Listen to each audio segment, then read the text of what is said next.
안녕하세요. 속보TV입니다. 오늘은 한국에 대한 편견을 버려야 유럽이 살 수 있다는 프랑스 기자의 일침과 세계에서 벌어지고 있는 급박한 의료장비 쟁탈전에 대한 내용을 다뤄보겠습니다. 프랑스 주간지의 한 기자가 한국식 대응 체계를 적극 수용해야 한다고 유럽에 촉구했습니다. 플로레스 기자는 2일 발간된 르푸앙 주간지에 한국에서 자가대기 중인 프랑스인의 편지란 글에서 한국의 자가대기 애플리케이션 등 대응 시스템이 큰 효과를 거두고 있다며 프랑스 등 서방 국가도 인권 침해라는 망상을 그만두고 적극 수용해야 한다고 게재했습니다. 플로레스 기자는 민주주의 국가인 한국은 임의 통제와는 다른 방식을 찾아 내국인은 자택, 외국인은 호텔에서 자가 대기하는 아이디어를 도출했다면서 다른 나라에서는 매일 상황이 안 좋아지고 있지만 한국은 전 방위적 대응과 자가 대기 시스템 덕분에 증가세가 둔화됐다고 소개했습니다.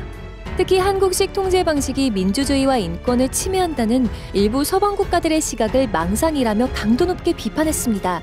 또한 독일 헌법학자가 한국식 시스템을 전체주의식 보건국가가 나타나고 있다고 주장하자 그는 관리와 통제가 인권국가의 끝을 뜻한다는 망상을 이제는 중지해야 한다.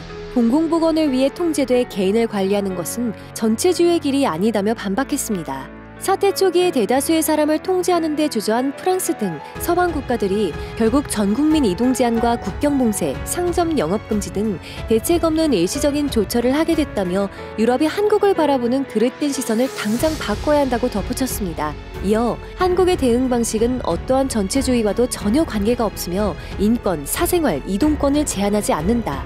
대기 조치를 따르고 전반적 이동 금지를 준수하는 것은 현 상황을 극복하고자 하는 시민정신의 실현일 뿐 전체주의식 통제로 보는 것은 오직 유럽의 그릇된 편견이다고 일침을 날렸습니다. 플로레스 기자의 글을 게재한 르푸앙은 표지 사진으로 한강변에서 마스크를 쓴 채 야외 활동을 즐기는 서울 시민들의 모습을 보여줬습니다. 더불어 르푸앙 편집진은 플로레스 기자의 글에 대해 그의 기사는 상식에 통하는 시스템을 위한 변론이라는 주석을 덧붙였습니다. 이는 프랑스가 사태 초기에 사생활 보호와 인권을 내세우며 한국과 같은 방식이 비민주적이라는 태도를 보이다가 뒤늦게 상황이 나빠지자 극단적인 조처들을 대거 쏟아낸 것에 대해 비판한 것으로 풀이됩니다. 프랑스 언론에서 사태 초기에는 한국의 방식은 사생활과 인권 침해 요소가 크다는 보도를 쏟아내다가 지금은 그런 지적이 흔적도 없이 사라진 상태입니다. 오히려 프랑스에서는 사태 발발 초기 중국과 한국 등지에서 급속도로 환자가 늘 때 정부가 별다른 조처를 하지 않고 강 건너 불구경하듯 하다가 뒤늦게 강경책을 쏟아냈다는 보도가 끊이지 않고 있습니다. 특히 환자가 급격히 늘기 시작한 뒤인 지난달 15일 전국에서 치러진 지방선거 1차 투표를 연기하지 않고 강행한 것과 의료용 마스크 등 보호장구의 심각한 부족 등에 대한 비판의 목소리가 날로 거세지고 있는 상황입니다. 다음은 전 세계에서 벌어지고 있는 치열한 의료장비 쟁탈전에 대한 내용입니다. 의료장비 부족 현상이 전 세계적으로 심각해지자 믿지 못할 상황도 연출되고 있는 지경입니다. 영국 일간 가디언은 2일 각국이 주요 의료장비에 대해 수출을 금지한 것은 물론이고 웃돈을 주고 중간에 가로채거나 정보 요원을 투입해 비밀리에 장비 수입을 추진하는 일까지 횡행한다고 보도했습니다. 프랑스 지방의회 의장인 장 로트너는 인터뷰에서 중국에서 프랑스로 들어오려고 한 마스크 수백만 장을 상하이 공항에서 미국 업자들에게 빼앗겼다고 밝혔습니다. 마스크를 비행기에 싣기 직전 미국 업자들이 공항 계류장에 나타나 프랑스가 낸 돈의 3배를 내겠다고 제시하면서 거래가 막판에 깨졌다고 설명했습니다. 그러나 이런 주장에 미국 국무부 측에서는 미국 정부는 중국에서 프랑스로 보내려던 마스크를 구매한 적이 없다면서 보도 내용은 완전 거짓이라고 반박했습니다.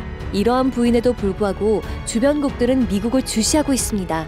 러시아는 이것이 미국의 아메리칸 퍼스트인가 라며 비판적인 논조를 취했고 캐나다 총리는 마스크가 캐나다가 아닌 다른 곳으로 빼돌려지는 비슷한 사례가 있는지 확인해달라고 지시했습니다.